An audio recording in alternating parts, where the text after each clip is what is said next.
All right. Is he sitting down right now? Do we have my guy? Let's go. Yeah. Oh, yeah. All right. He's joining us right now from. Congratulations. What's up, Sean Payton? How are you, Yeah, sir? let's go. This is the first one, right? This is it. This is the inaugural on Disney Plus, ESPN. That's it. I'm back. I love it. I'm back, I love man. it. I'm back, man. I am back, baby. You know, it's funny. Like I did SportsCenter the other day, Sean, and they said, "How about top 10 moments in the last 22 years since you last did a SportsCenter in the NFL?" I chose as one of the top moments the Steve Gleason punt block, Sean, because we were there. NFL Network was there that night. 2006. I just spoke about it with Brees last week. I think the anniversary, obviously, of Katrina coming up. Goosebumps, right, for you when that happened, Sean? Yeah, and the thing that was unique about the 06 team, look, the year prior, they had been displaced in San Antonio. Right. They played games in Baton Rouge. I think they were 3-13. And so there was so much damage and devastation to the New Orleans area. That training camp, my first season, and this is 5 months removed from Katrina, we held in Jackson, Mississippi, and we were 7 weeks on the road. In other words, all 4 preseason games were going to be away from the dome because it wasn't fixed. And then we were going to open the regular season at Cleveland, the next game at Green Bay. So 4 on the road in the preseason. I think our 2 home preseason games were played in Shreveport and Jackson. Wow. We beat Cleveland in a low-scoring game. What I remember about the Green Bay game, we were down 13 and came back, and that was an important win because to start the season, look, sometimes as coaches you don't know what you have, especially when you're just getting started or you're a first-year head coach. Like you don't know where your team stacks up. And we went into that Monday night game versus Atlanta with both teams being unbeaten. It was a divisional opponent. It was a Monday night game. It was like this perfect storm that I don't even know that ESPN or the folks that were preparing for that telecast knew what it might become. Right. And so the first thing that mattered were both those teams were good teams. And then it's the first home game for, call it, half our team. In other words, there's a lot of roster turnover. Where do you park? There's traffic. You're coming from here. You got Green Day, U2. That's right. And so we had a practice there Friday night.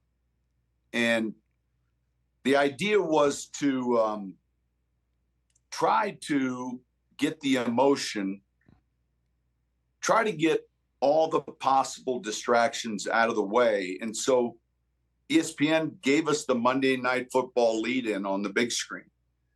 And we turned the lights out after practice. We saw the intro.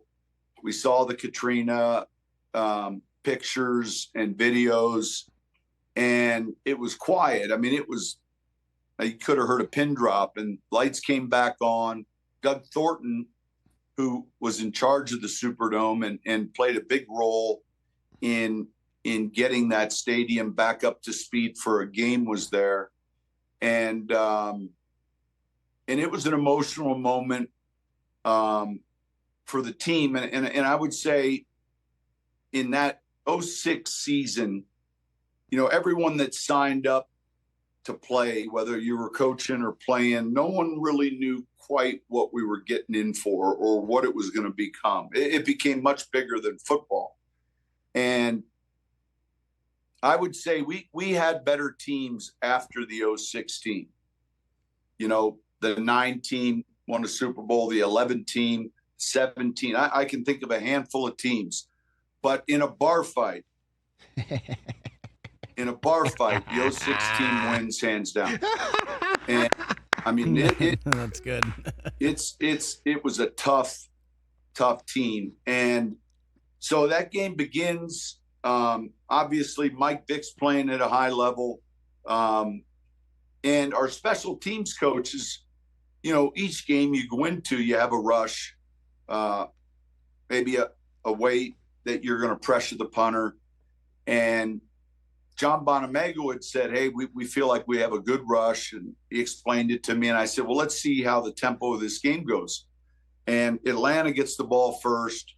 They have a few plays. Vic scrambles. There's actually a fumble. Yeah, I remember. I was sitting next to Marshall Faulk, Sean. I've never heard a stadium that loud when that ball hit the ground and then it rolled out of bounds. And Fajita has a chance. Yeah.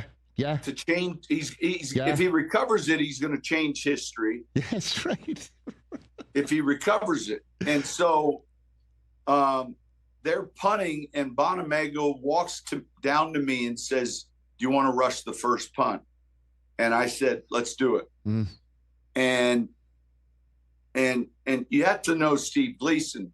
So Steve, when I first arrived there, I thought was a member of the equipment staff. He was certainly shorter. But then the more you learned about him and the more film you saw, whatever role you asked of him, he was going to be spot on with it. You just had to ask the right role. So he was an outstanding special teams player. There's, 2 pins and a pull, and, he's up the A gap and the timing's perfect and he blocks the punt. And it's as loud, like, we all have these, oh, this was as loud, but that's as loud as I can recall. Oh, yeah. Call it, a 10-second period in any stadium I've been a part of. And then Curtis DeLoach scoops it up in the end zone. And here's the thing that we talked about all week. The night's only going to be special if we win the game. But here's the irony.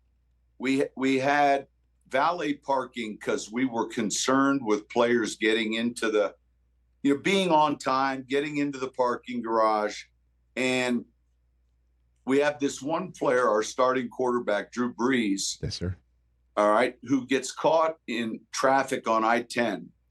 And so the rule of thumb is 2 hours before the game, all players are checked into the locker room. I mean, that's a rule.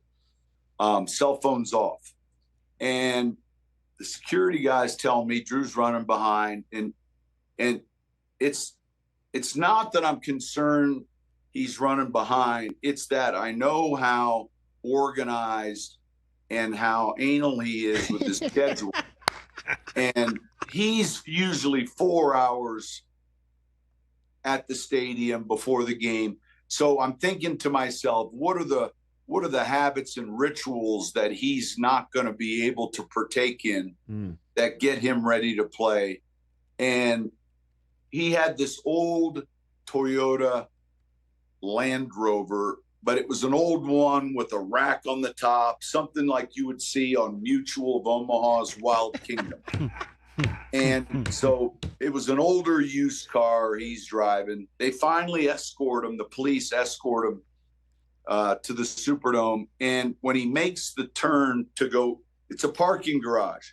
He enters the parking garage and the rack wedges. What? It wedges on the roof of the concrete, and his car gets stuck. And so he takes the keys out of the ignition, throws them on the seat, opens the door, grabs his duffel bag, and he tells the parking attendant, figure out a way to fix this. I'm sitting in the hallway when he comes down the hallway, and he's there 2 hours and 4 minutes before kickoff. And I said, hey, everything's good. Everything's good. No worries. But he's got this unsettled look, which makes me unsettled. And so I find out later they had to take air out of all 4 tires to get his car past that height requirement. And look, fortunately for us, he played well. And that was a tough spot to be in. Yeah.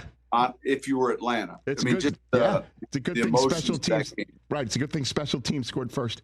Unbelievable.